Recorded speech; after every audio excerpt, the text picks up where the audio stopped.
Kita beralih ke informasi lain, pemirsa. Menteri Keuangan RI Purbaya Yudi Sadewa menyerahkan proses hukum penggeledahan rumah dan kantor pejabat Direktorat Jenderal Bea Cukai pada Kejaksaan Agung. Penggeledahan tersebut terkait dugaan korupsi ekspor limbah minyak kelapa sawit pada tahun 2022.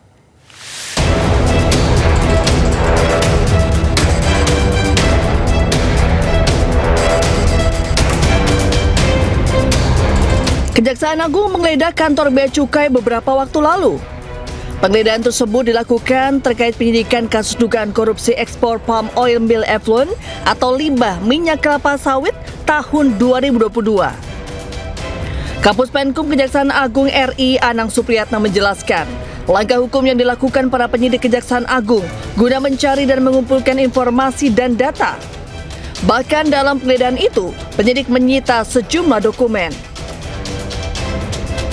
Benar bahwa tim penyidik Gedung Udar telah melakukan penggeledahan di kantor Bea Cukai salah satunya dan di beberapa titik di mana tindakan hukum ini dilakukan dalam rangka mengumpulkan alat bukti dan informasi terkait dengan dugaan tindak pidana korupsi dalam kasus ekspor. Sementara itu, Menteri Keuangan RI Purbaya Yudi Sadewa menegaskan, penggeledahan tersebut menjadi kewenangan pihak terkait. Biar aja lah, itu kan orang lab yang diperiksa katanya, biar aja ntar lihat. Tapi apakah complicated di lab itu? Bukan, itu kan ke lab kan kelihatannya si ekspornya cukup canggih gitu. Tapi itu pasti akan debatable. Bukti ilmiah seperti apa, saya nggak tahu, biar aja terus berjalan. Itu Bapak yang melaporkan ke Pak? Bapak yang melaporkan bukan Pak? Purbaya pun menyerahkan sepenuhnya proses hukum kepada aparat penegak hukum. Ya, tak hanya kebijakan Menteri Keuangan Purbaya yang menjadi sorotan, gaya sang Menteri Koboi juga berhasil ambil hati rakyat. Bagian masih Yusan ya. Menkeu Purbaya belakangan terus menjadi sorotan publik. Pria yang kerap disebut sebagai Menteri Koboi ini pamer jaket baru berlogo 8% yang menyimbolkan target pertumbuhan ekonomi 8%. Setiap kali muncul di hadapan publik, Purbaya tidak pernah lupa dengan gaya andalannya, menebar senyum sambil pose jempol, super percaya diri. Gaya Purbaya ini berhasil mengambil hati masyarakat karena dianggap penuh optimisme. Uniknya lagi, belum lama ini Purbaya dikabarkan mendapat penghargaan istimewa di jalan raya. Masyarakat memberikan mobil Purbaya prioritas karena dianggap berprestasi. Kita doakan saja pemirsa, aksi Purbaya tak hanya bikin warga tertawa, tapi juga bikin warga plus 62 lebih sejahtera. Pemirsa, Kapolda Metro Jaya Irjen Pol Asep Edi Suheri meninjau dapur Satuan Pelayanan Pemenuhan Gizi atau SPPG di Cengkareng, Jakarta Barat pada Jumat siang. Dapur SPPG ini telah aktif memproduksi makanan bagi 3.800 siswa penerima manfaat program makan bergizi di wilayah Jakarta Barat.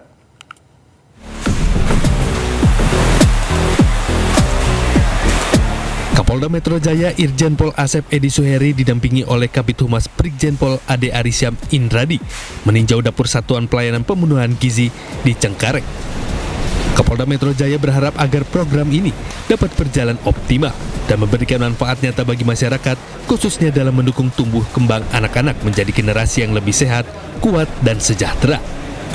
Seluruh proses produksi berjalan sesuai standar operasional prosedur, mulai dari pemeriksaan keamanan, bahan makanan, hingga pengecekan keamanan pangan oleh tenaga medis.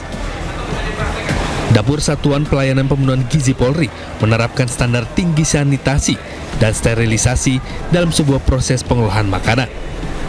Dapur SPPG ini dilengkapi dengan berbagai peralatan modern, antara lain filter air RFP untuk menyaring partikel halus dan menjaga kejernihan air, filter reverse osmosis guna memastikan air benar-benar bebas dari kontaminan mikrobiologis dan kimia, water heater untuk menjaga suhu optimal pada proses pencucian dan sterilisasi, serta pengeringan food tray agar wadah makanan tetap higienis dan bebas lembab.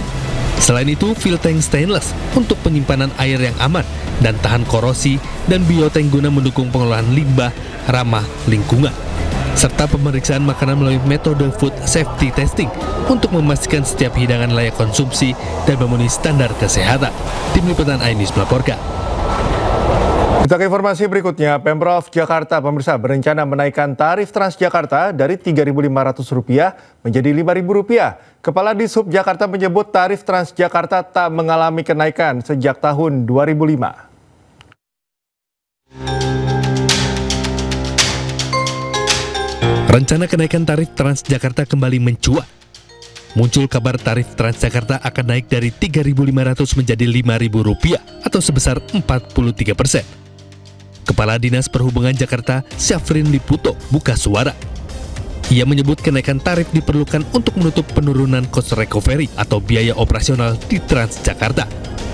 Namun besarannya belum diketahui. Ya, memang untuk tarif Transjakarta kita pahami sejak tahun 2005 sampai saat ini tidak ada kenaikan.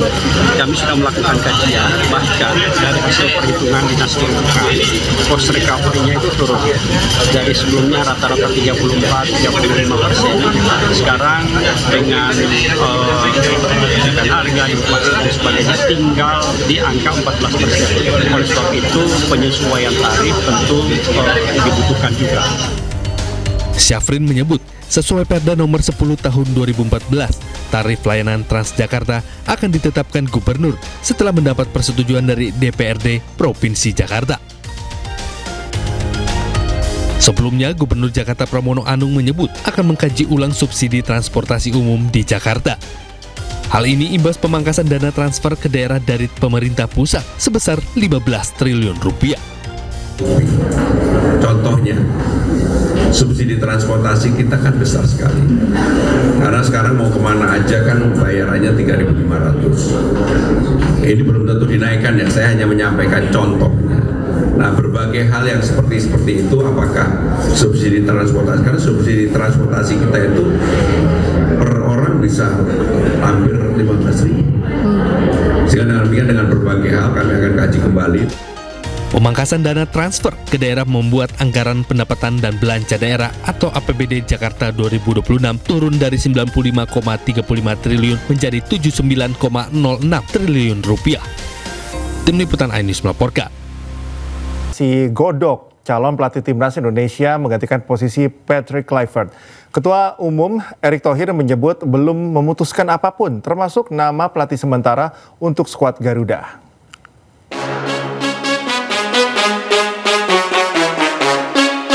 PSSI memastikan sampai saat ini masih menggodok nama-nama calon pelatih timnas Indonesia menggantikan posisi Patrick Kluivert. Dalam keterangannya hari ini, Ketua Umum PSSI Erick Thohir menyayangkan beredarnya sejumlah nama yang disebut-sebut bakal melatih timnas Indonesia. Sampai saat ini PSSI menyebut belum ada komunikasi apapun dengan siapapun dan menyesalkan adanya sejumlah nama yang akan menjadi pelatih timnas Indonesia yang disebutnya hoax. Sangat prihatin gitu teman-teman media. Dan saya yakin teman-teman media di sini bukan bagian dari itu. Karena saya yakin kalian punya check and balance. Bukan media yang masuk kategori hanya menyebarkan hoax. Yang tadi saya udah bilang, tiba-tiba Van Gaal lah seakan-akan, tiba-tiba Frank de Boer lah seakan-akan, nggak ada gitu. Dan percayalah kepada kami, inilah hubungan yang harus baik gitu. Namun Erick Thohir memastikan masih mencari sejumlah nama yang akan dibahas lebih lanjut. Serta menyatakan untuk sementara ini belum ada penunjukan pelatih ataupun pelatih sementara untuk skuad Garuda. Jadi jelas saya sudah bertemu Pak Sumarji, saya bicara sama technical director, by phone, Pak Sekjen kita ketemu. Bahwa untuk kepelatihan, ya kita nanti BTN, TD akan searching calon-calonnya siapa. Lalu nanti dilaporkan ke Ketua Umum, ya Ketua Umum akan adakan rapat exco. Erick Thohir juga memastikan sampai saat ini PSSI belum memilih nama-nama kandidat baru calon pelatih timnas Indonesia karena ada banyak hal yang menjadi pertimbangan sebelum menunjuk pelatih baru. Dari Jakarta, tim liputan iNews melaporkan. Kita beralih ke informasi lain, pemirsa. 2 pekan sejak gencatan senjata Israel dengan Hamas, situasi kemanusiaan di Gaza masih memprihatinkan. Warga Gaza masih menghadapi kelaparan meski akses truk bantuan kemanusiaan telah dibuka. Dan pemirsa, usai sudah kebersamaan kita dalam iNews malam hari ini, temukan informasi-informasi terbaru lainnya di www.inews.id. Cuplikan tayangan berita iNews dapat Anda saksikan di kanal YouTube @officialinews. Dan mewakili kerabat kerja yang bertugas, saya Cikal Mutaza pamit undur diri. Terima kasih, selamat malam dan sampai jumpa.